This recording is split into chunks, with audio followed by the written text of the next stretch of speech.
سپس مؤلف امام احمد رحمت الله علیه نقطه دیگر رو برای ما یادآور می‌شود. می‌فرماید که تحریم خروج بر امامان مسلمانان، حرام بودن خروج برآمدن بر امامان مسلمانان. و می‌فرماید که و من خرج علی امام من ائمه المسلمین وقد كان الناس اجتمع عليه واقر الله بالخلافه باي وجه كان بالرضا او بالغلبه فقد شق هذا الخارج عسى المسلمين وخالف آثار عن رسول الله صلی الله علیه وسلم فان مات خارج عليه مات مثل الجاهلیه. می‌فرماید هر کی بر حاکمی از حاکمان مسلمانان خروج کند در حالی که مسلمان بر او جمع شده‌اند، مسلمانان بر او جمع هستند و خلافت او را اعتراف می‌کنند، اعتقاد دارند با رضایت خواه او این رو به دست آورده باشد یا که با پیروزی آن حاکم به دست آورده باشد، در واقع کسی که بر خلاف وی میبارد، بر ضد وی میبارد، این شخص عصای تکیه‌گاه مسلمانان شکسته است، عصای تکیه‌گاه مسلمانان رو تقسیم کرده است، شکسته است. بر خلاف اثرها و روایت‌هایی که در این باره از رسول الله صلی الله علیه و آمده است عمل کرده است. و اگر در این حال این شخص که بر ضد ایمان برآمده است خروج کرده است، اگر در این حال بمیرد، به مثل مرگ جاهلیت مرده است، به مثل مرگ جاهلیت مرده است. و هیچ نجات و پیروزی و آبادی نیست مگر بر پیروی از کتاب الله و سنت پیامبر صلی الله علیه و سلم. هیچ نجات و پیروزی و آبادی نیست مگر چنگ زدن به کتاب الله و سنت پیامبر صلی الله علیه و سلم. و مهمترین چیزی که در کتاب و سنت آمده است مسائل اعتقادی که بر هر یک مسلمان دانستن آن واجب و لازم حتمی است و مسلمان اعتقاد خود را باید از این دو سرچشمه بگیرد و همچنین این دو سرچشمه کتاب و سنت را با فهم سلف صالح، با فهم پیشینیان این امت درک و فهم نماید و جنگ کردن با حاکم و عصیان و نافرمانی بر ضد او برای هیچ یک از مردم جایز و روا است و هر کی این کار را بکند بدعتی است و در غیر سنت راه و روش قدم زده است. و هر کی بعد از گرد همایی امت بر سر امام مسلمان که بر او جمع شوند عصیان و نافرمانی کند، به یک از سه مسئله بر امام جمع شدند: یا با اتفاق اهل حل و پیمان عقد میگن که شورای علما کسی را انتخاب کردن، نقطه اول، یا با ولایت خود آن را به دست آورد، یا با زوراوری، با شمشیر، با قدرت آن را به دست آورد تا خلافت و امامتی بر او برقرار گشته است. از این بیرون شدن یا که بر ضد او خروج کردن این هنگام این جایز و روا است. از ابی هریره رضی الله عنه روایت است که رسول الله صلی الله علیه و سلم فرمود که من خرج من الطاعه و فارق جماعه فقد مات جاهلیه. هر کسی که از اطاعت کردن سرکشی کند به گمراهی مسلمانان را در گمراهی افتاده است و فارق جماعت را ترک کرده است. هر کسی که از اطاعت کردن سرکشی کند و گروه مسلمانان را که به یک امام اتفاق نظر کرده اند ترک کند و در این حالت بمیرد و فمات مات الجاهلیه، پس مثل مرگ جاهلیت مرده است. روایت احمد و نسائی و ابن حبان. و حکمت از خروج نکردن بر ضد امام در صورت صادر کردن گناه یا گناهان کبیره این است که شریعت برای رسیدن به منافع و انجام آن پیشگیری از فساد و فسق و فجور و کاهش یا کم نمودن آن باشد. اگر دو بدی خرد و بزرگ جمع شوند گرد آیند، دو بدی یکیش خرد است دیگرش بزرگ است، هر دیگه با هم جمع شوند یک جا باشند، دو بدی خرد و بزرگ گرد آیند و از ترک آن انسان ناتوان باشد، باید از ترک یک از این دو بدی تلاش نماید. یکیش بزرگ است دیگرش خرد است. انسان در دو گناه است، در دو معصیت است، یا اینکه در دو بدی قرار دارد، یکی بدیاش کلان است دیگری بدی خرد است. کدام از این بدی را باید انسان ترک نماید؟ باید یکی از این رو ترک نماید. کدام از این باید ترک نماید؟ اول سوال بر شما. بله، اول انم بدی بزرگ رو باید انسان ترک نماید.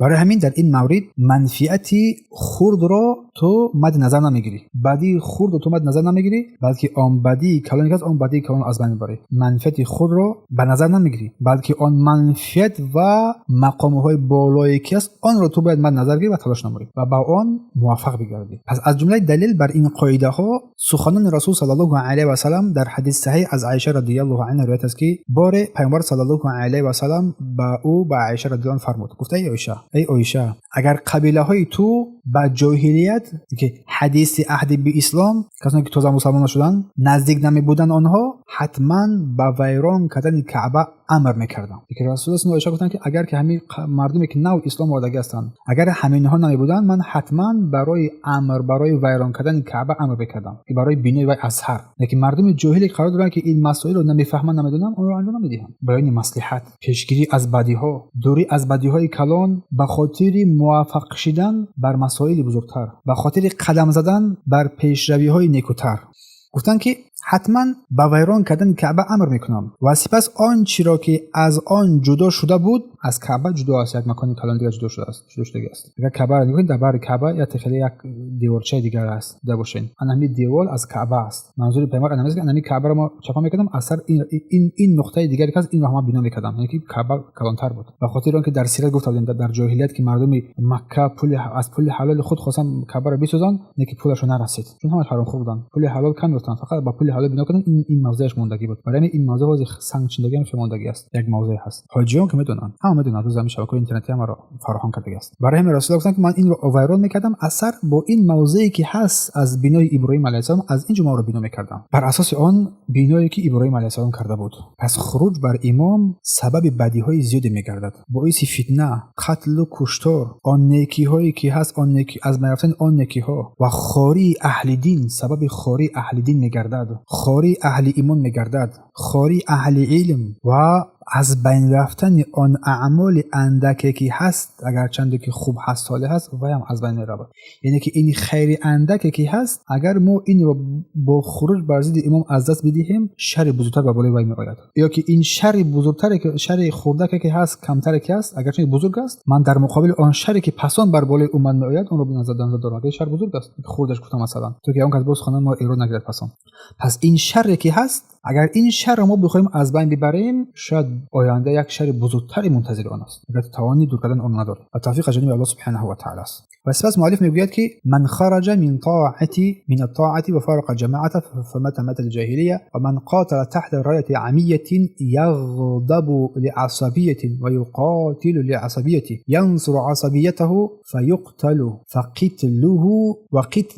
فقتله جاهلیه. هر کسی که از اطاعت کردن سرکشی کند و گروه مسلمانان که بر یک امام اتفاق کرده‌اند ترک کند اگر در این حال بمیرد به مرگ جاهلیت مرده است. این نکته تاکید شد. سپس می‌فرماید که و هر کسی که زیر پرچمی که هدفش معلوم نیست، زیر یک پرچمی که هدفش معلوم نیست یا از تعصب قومی خشمگین شده است جنگ و جدال میکند و با تعصب قومی کمک میکند، اگر با این وسیله اگر در این حالت بیمرد کشته شد به درستی که در جاهلیت مرده است. منظورش فهمیدید بخیر؟ قومگرایی، جنگ بین قوم ها، جنگ بین ملت ها، جنگ بین نمیدونم کیمچی جنگ میشود. همین بعد انسان نباید برای این بجنگد. از در پایین در شهر بیان میکنیم و فرمود که هر کی بر امت من خروج کند و سر آن را بگیرد چی نیک باشد چی بد باشد و از کشتن مؤمنان نترسد و پیمان هیچ کس را که پیمان دارد وفا نکند، عهد پیمان ندارد، یا که پیمان وعده پیمان نمیشکند، عهد ندارد و نه او از من است و نه من از او است. گفتم صلی الله علیه و سلم نه او از من است و نه من از او هستم. و فرمود امام احمد که با جنگیدن با سلطان و خارج شدن بر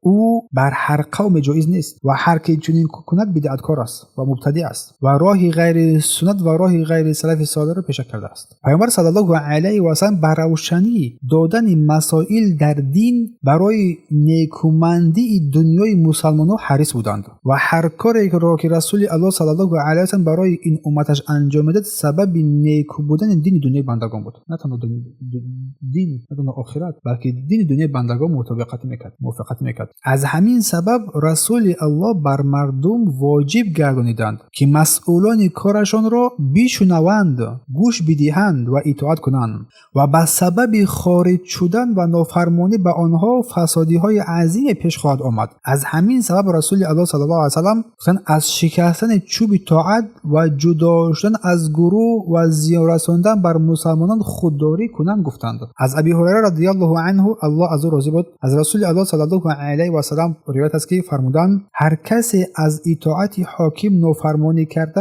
و خود را با جماعت مسلمانان از جماعت مسلمانان جدا کند و در این حالت بمیرد، به مرگ جاهلیت مرده است. گفتند به مرگ جاهلیت مرده است علیه بالله. و گفتند در دوام که هر کسی که زیر پرچم نامعلوم می‌جنگد، زیر یک پرچم نامعلوم می‌جنگد، این نکته خیلی مهم است. باز گروه‌ها زیاد هستند، هر کس دعوای جهاد میکند، هر کس هر چی میگوید. تاکید مهم است. هر کسی که زیر پرچم نامعلوم می‌جنگد برای تعصبی قبیله یا دعوت به سوی قبیله یا پشتیبانی از قبیله بجنگد و کشته شود، کشته شدنش به مرگ جاهلیت است. در راه جاهلیت دور از اسلام در گمراهی مرده است. و فرموده که هر کسی که بر امت من قیام کند، خروج کند و صالحان و فاسقان را بکشد و در میان مؤمنان هیچ کسی را هیچ رو استثنا نکند، هر کسی را بخواد بکشد، نه که ظلم کردن گیره، هر کاری میکنه کردن گیره، و کسی که با او عهد پیمان بسته است آن را هم بشکند، او از من نیست و من هم از او نیستم. گفتن صلی الله علیه و سلم در روایت احمد و نسائی و صحیح ابن حبان. پس در این حدیث ذکر شده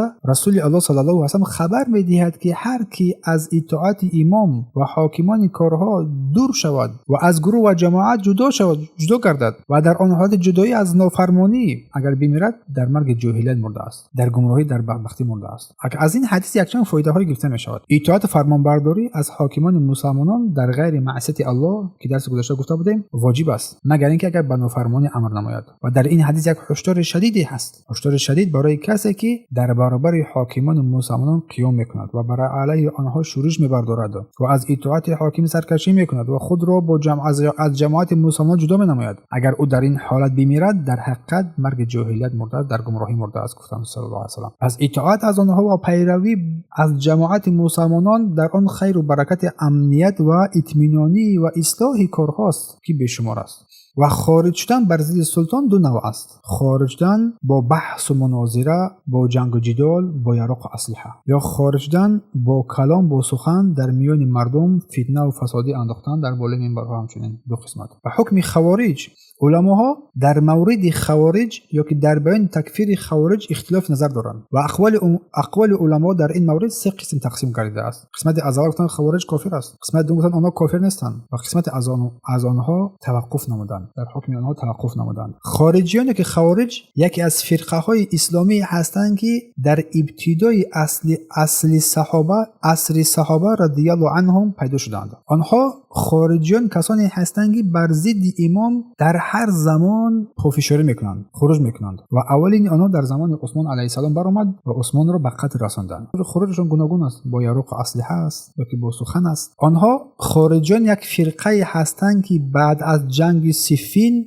پس از حکم که قصه مشهور است به وجود آمد که بر ضد امیرالمومنین علی ابن ابی طالب خروج کردند. و خوارجان کسانی هستند که مؤمنان را با گناه و معصیت تکفیر میکنند، مؤمنان را، مسلمانان را با گناه و معصیت تکفیر میکنند و خون و مال آنها را حلال میشمارند. و هر جا که اگر این نشانه ها را دیدید بدانید که این انسان خارجی است، از خوارجان است. تکفیر مؤمنان با گناه و معصیت، نه با شرک، چون تکفیر مشرکین این از دین است. چون در اینجا با گروه‌های پیدا میشود، میگوید که کسی که مشرکین تکفیر کرد اونو خوارج میگن. این خبیث، این مرجع زمان است پیدا شده است، مردم گمراه کردن. بلکه تکفیر مشرکین این واجب است، این حکم شرعی است. قل یا ایها الکافرون، بگو بر این کافران آشکار روشن بگو شما کافر هستید و ما مسلمان هستیم. پس خارجیان کسانی هستند که مؤمنان را با گناه و معصیت تکفیر میکنند، گناه و معصیتی که حدی آن به کفر نرسیده است و خون و مال مؤمنان را، ناموس مؤمنان را، آبروی مؤمنان را حلال میشمارند بر خود. اینا خارجیان هستند، بر اینا خوارج گفته میشود.